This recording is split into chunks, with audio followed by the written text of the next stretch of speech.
Good morning, and welcome to Redeemer Lutheran Church. I'm Pastor Gary Lodeholt. Here's an interesting question. If you knew the authorities were coming to arrest you tomorrow and that it would lead to your death in just a few days, how would you spend today? Of course, that's one of the amazing things about Jesus. He did know what was going to happen. So how did he spend his day?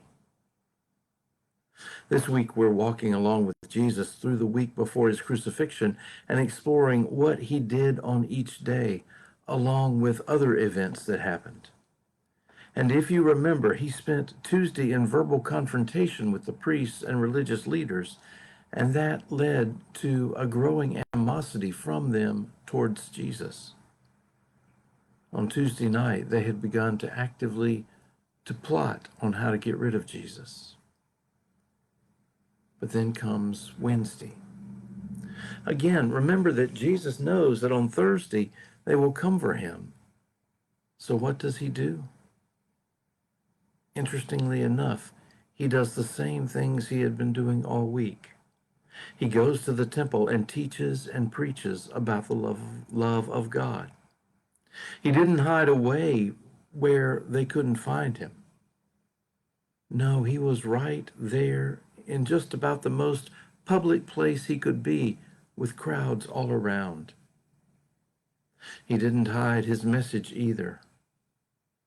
No, in Luke, it even comments that people got up early to hear him. He wasn't focused on himself. No, he spent his time focused on others, teaching and preaching and communicating about God's love.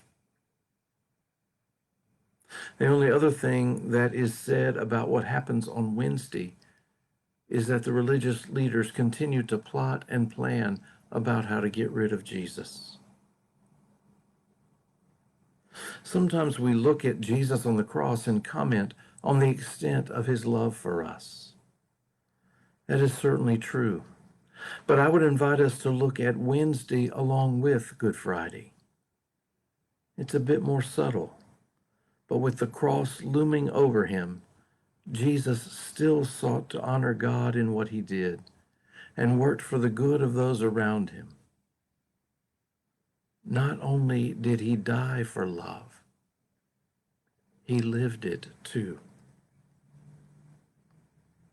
We don't have a cross looming over us, but that might be an example to us for how to live our days.